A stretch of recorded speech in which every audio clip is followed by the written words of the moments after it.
Episode की शुरुआत एक गहरे तनाव और परेशानी के माहौल से होती है, जहां साइमन और ट्रेवर एक गंभीर चर्चा में मसरूफ हैं। दोनों के बीच की बातचीत का मुख्य विषय वंडरमैन टीम की तरफ से आने वाला वो कॉलबैक है, जिसका साइमन बेसब्री से इंतजार कर रहा था। ये मौका साइमन के लिए अपने करियर को दोबारा पटरी पर लाने का एक आखिरी जरिया है, लेकिन यही उम्मीद उसके लिए एक बोझ बन गई है। ट्रेवर गौर करता है कि साइमन की हालत काफी खराब हो रही है। उसके चेहरे पर पसीने की बूंदें हैं और उसकी सांसें भारी हो रही हैं।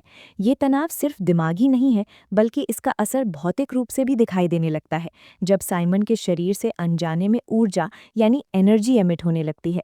उसकी आंखों और हाथों से निकलने वाली ये रोशनी बता रही है कि वो अपने जज्बात पर काबू खो रहा है। ट्रेवर, जो अब तक इस सिचुएशन को संभालने की कोशिश कर रहा था, तुरंत हरकत में आता है। वो साइमन के पास बैठता है और उसे शांत करने के लिए कुछ ब्रीदिंग एक्सरसाइजेस या सांस लेने की तकनीकें सिखाता है। ट्रेवर बड़े धैर्य के साथ साइमन को गहरी सांस अंदर लेने और धीरे धीरे बाहर छोड़ने की हिदायत देता है, ताकि उसका दिमाग शांत हो सके और वो अपनी शक्तियों को कंट्रोल कर पाए। ये पल उन दोनों के बीच एक गहरे विश्वास को दर्शाता है, जहां ट्रेवर सिर्फ एक साथी नहीं बल्कि एक मार्गदर्शक की भूमिका निभा रहा है। इसी दौरान कहानी का रुख थोड़ा बदलता है और हम देखते हैं कि क्लियरी काफी परेशान है। उसकी परेशानी की वजह ट्रेवर का गायब होना है। क्लियरी लगातार ट्रेवर से संपर्क साधने की कोशिश कर रहा है, लेकिन उसे कोई जवाब नहीं मिल रहा। ट्रेवर का फोन या तो बंद है या वो उठा नहीं रहा, जिससे क्लियरी के मन में बुरे ख्याल आने लगते हैं। हालात तब और बिगड़ जाती हैं जब सीन में एक लोकल ड्रग पेडलर, जिसका नाम पैट्रिक है, की एंट्री होती है। पैट्रिक एक खतरनाक और गुस्से वाला व्यक्ति है, जो ट्रेवर और साइमन को पकड़ लेता है। पैट्रिक का मानना है कि ट्रेवर ने उसके ड्रग्स चुराए हैं और इस इल्जाम के तहत वो उन दोनों को बंधक बना लेता है। पैट्रिक और उसके गुंडे ट्रेवर को धमकाते हैं और उस पर चोरी का इल्जाम लगाते हैं, लेकिन साइमन वहां मौजूद होता है। जब बात हाथापाई पर आती है और पैट्रिक के आदमी उन पर हमला करते हैं, तो साइमन मजबूर होकर अपनी शक्तियों का इस्तेमाल करता है। वो बिना ज्यादा वक्त गवाए अपनी सुपर ह्यूमन ताकत से पैट्रिक और उसके पूरे गैंग से लड़ता है। एक के बाद एक साइमन उन सभी गुंडों को धूल चटा देता है और उन्हें बेहोश कर देता है। ये लड़ाई दिखाती है कि भले ही साइमन तनाव में हो, लेकिन जब बात सुरक्षा की आती है तो वो किसी से कम नहीं है। जैसे ही लड़ाई खत्म होती है और माहौल थोड़ा शांत होता है, साइमन की नज़र अचानक एक लड़के पर पड़ती है जो पास ही अपनी बाइक पर बैठा हुआ था। ये कोई आम लड़का नहीं था, क्योंकि उसके हेलमेट पर एक कैमरा लगा हुआ था। साइमन का दिल जोरों से धड़कने लगता है जब उसे एहसास होता है कि उस लड़के ने शायद अभी हुई पूरी लड़ाई और साइमन की शक्तियों का वीडियो रिकॉर्ड कर लिया है। साइमन के लिए ये एक बहुत बड़ा खतरा था। अगर ये फुटेज लीक हो गई तो उसका करियर, जो पहले ही डगमगा रहा है, वो पूरी तरह से बर्बाद हो जाएगा। दुनिया को पता चल जाएगा कि वो एक आम इंसान नहीं है और ये राज उसके आने वाले प्रोजेक्ट्स के लिए मुसीबत बन सकता है। इस डर के चलते साइमन बिना कुछ सोचे समझे अपनी कार की तरफ भागता है और उस बाइकर का पीछा करना शुरू कर देता है। ट्रेवर भी उसके साथ कार में बैठता है, लेकिन उसका ध्यान कहीं और ही होता है। सड़क पर एक तेज रफ्तार चेज शुरू हो जाती है। साइमन पूरी जान लगाकर उस बाइकर को पकड़ने की कोशिश कर रहा है, गाड़ी को तेजी से मोड़ता है और एक्सेलरेटर पर पैर दबाए हकता है, लेकिन कार के अंदर का माहौल थोड़ा अलग है। ट्रेवर, जो अभी भी कॉलबैक के बारे में सोच रहा है, उसे अपने एजेंट से एक मैसेज मिलता है। उसका एजेंट उसे कॉलबैक ऑडिशन के लिए नई स्क्रिप्ट भेजता है। बजाय इसके कि वो साइमन की परेशानी पर ध्यान दे या उस बाइकर को पकड़ने में मदद करे, ट्रेवर का पूरा ध्यान उस स्क्रिप्ट पर चला जाता है। वो जोर जोर से स्क्रिप्ट पढ़ने लगता है और साइमन को बताता है कि फिल्म में एक सीन शूट होने वाला है जहां बार्नबी का किरदार वंडरमैन को धोखा देगा। ये सुनते ही साइमन का ध्यान थोड़ा बढ़ता है। वो हैरान रह जाता है, क्योंकि ओरिजिनल कहानी में बार्नबी ही वंडरमैन का एकमात्र वफादार दोस्त था।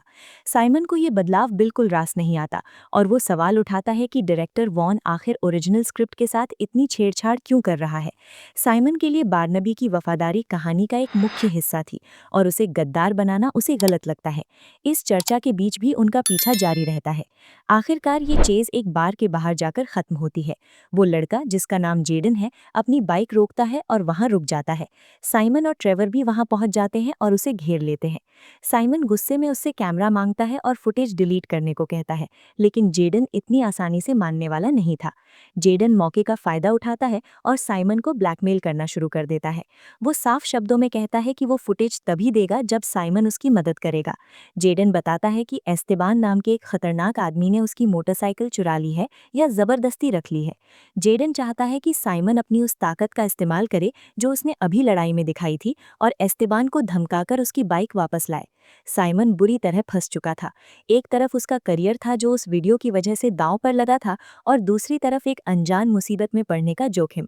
लेकिन कोई और रास्ता न होने के कारण साइमन और ट्रेवर को जेडन की शर्त माननी पड़ती है। अगली सुबह होती है और तीनों, साइमन, ट्रेवर और जेडन, एस्तेबान के घर की तरफ निकल पड़ते हैं।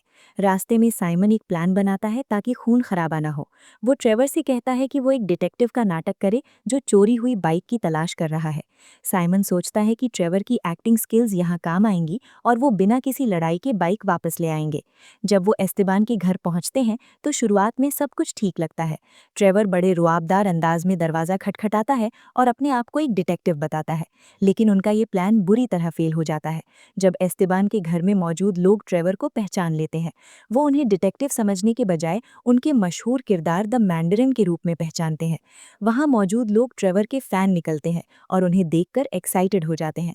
इस गड़बड़ी की वजह से उनका भेस और उनका प्लान दोनों ही बेकार हो जाते हैं और अब वो वहाँ झूठ नहीं बोल सकते थे। जब उनका असली मकसद सामने आता है तो माहौल थोड़ा हल्का हो जाता है।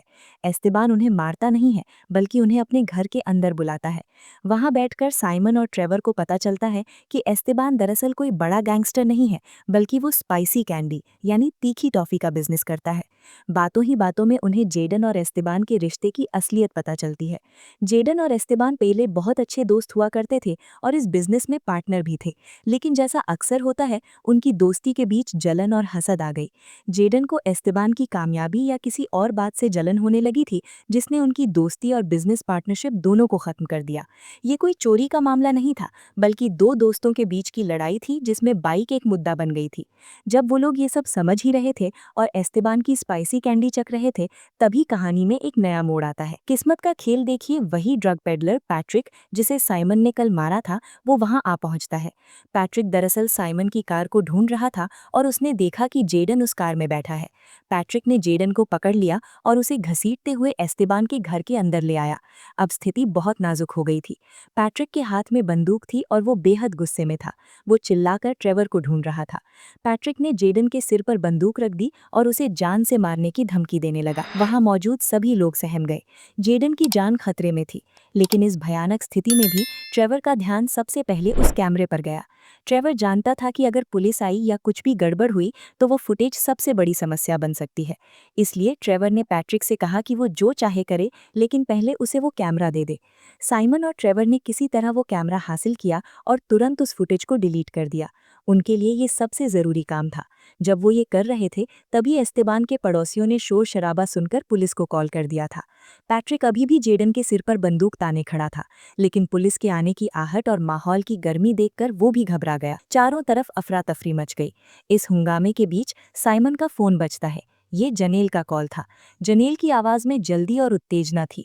वो साइमन को बताती हैं कि उनका कॉलबैक ऑडिशन प्रीपोन हो गया है, यानी अब वो तय वक्त से पहले होने वाला है।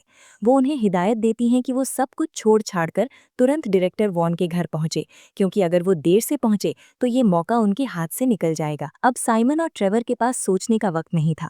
एक तरफ पुलिस आ रही थी, पैट्रिक बंदूक के साथ था और जेडन की जान मुश्किल में थी, लेकिन दूसरी तरफ उनका करियर था जो इस कॉलबैक पर टिका था। फैसला लेते हुए वो दोनों उस हंगामे और केओस से निकलने का रास्ता ढूंढते हैं। वो चुपके से वहां से निकल जाते हैं, पीछे लड़ाई और पुलिस के सायरन को छोड़कर। वो अपनी कार में बैठते हैं और पूरी रफ्तार से वॉन के घर की तरफ निकल पड़ते हैं। उनका दिमाग अभी भी उन घटनाओं से भरा था जो पिछले कुछ घंटों में हुई थी। किडनैपिंग, लड़ाई, चेस, ब्लैकमेल और फिर ये मौत का खेल। लेकिन अब उनका पूरा फोकस उस ऑडिशन पर था। एपिसोड का अंत इसी भागदौड़ पर होता है, जहां वो अपनी मंजिल की तरफ बढ़ रहे हैं, ये जाने बिना कि आगे उनका क्या इंतजार कर रहा है। वीडियो को लाइक और चैनल को सब्सक्राइब करें ताकि आने वाली एपिसोड आप देख सकें।